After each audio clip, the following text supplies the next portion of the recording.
عامر جمال د پاکستان فاست بالر د پاکستان فاست بالینګ آل راونډر تاسو به کتلی چې استرالیا کې د ډیر زبردست پرفارمنس ورکړو اوم بالینګ اور بیټینګ سره په بیټینګ کې د استرالیا په کنډیشن باندې سنچري وخلې د عامر جمال یو ښه آل راونډر خو پاکستان کرکټ بورډ د سره په یوې خبرې باندې ډیر غټ زیاته وکړو یو خبره ګوره د عمران خان په بغوس کې د عمران خان خلاف زموږ د حکومت دومره اکټیو شوی دی چې څوک د عمران خان نوم اخلي او هغه سړی له غټ سړی وي مطلب یا چرته کرکټ سټار وي یا چرته فلم سټار وي یا چرته ډراما سټار وي دغه فین فالوورز وي خلک ګوري یو هغه د عمران خان په فیور کې بیان ورکي نو زموږ حکومت بیا دغه کیریئر تبا کی کاغه ډرامو کې سټارانی نو دغه ډرامې کیریئر خراب شي که فلم سټار د فلم کیریئر خراب شي که کرکټ سټار دغه د کرکټ کیریئر تبا کی یا کنور داسې ډپارټمنټ سره هغه منسلک وي نو هغه ډپارټمنټ نه ختم کی تاسو به کتري تیر شي هغه سب مدمخ کې او میاش دوه مخ کې هغه اسلام آباد پنجاب کې بارانونه شي چې ډیر زیات سیلابونه راغلیو آی کې یو چاچا کنزل کړیو مریم نواز پسې مریم نواز ته کوتی ویلیو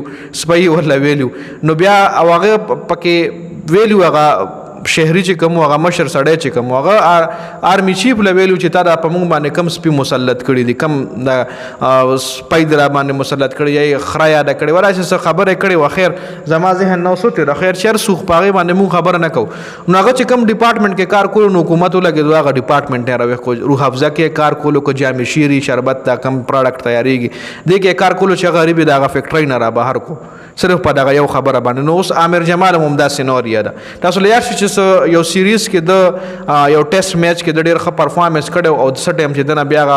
انټرویو وغښتا غا میډیا والا نو د پټوپای باندې 804 لیکل شو چې تاسو د تصویر کې هم ښکاری نو دغه خلکو را دغه کړو را فوکس کړو نو په دغه اکشن باندې ګوره د بیا ورو د ټیسټ ټیم نه بهر کو پهله د ټي 20 ټیم نه بهر کو بیا د ون ډے نه بهر کو بیا د ټیسټ نه بهر کو او اوس غریب دغه سنټرل کانټریکټ نه هم وې کو لکه پی سی بی د خپل قانون د خپل کتابونو نه بیخي د بهر کو عامر جمال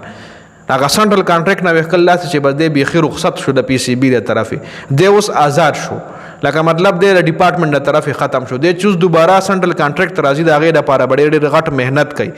او مهنت سره سره بده د خپل ایمیج هم صفا کوي چې د 804 مالی کلو د دې بده اپولوجایز کوي پی سی بی چیرمن سره بکینیا بدغه خپل د کرکټ مشرانو سره کینی چې بس غلطی را نشوي یا د مانولی کله یا په مخ کې نو یا فلانی مرګري ملي کله سنا ریزن مور کوي معافي بغواړي رورا نو الا بیا د پرفارمنس کوي او بیا به سنټرل کانټریکټ لراځي جی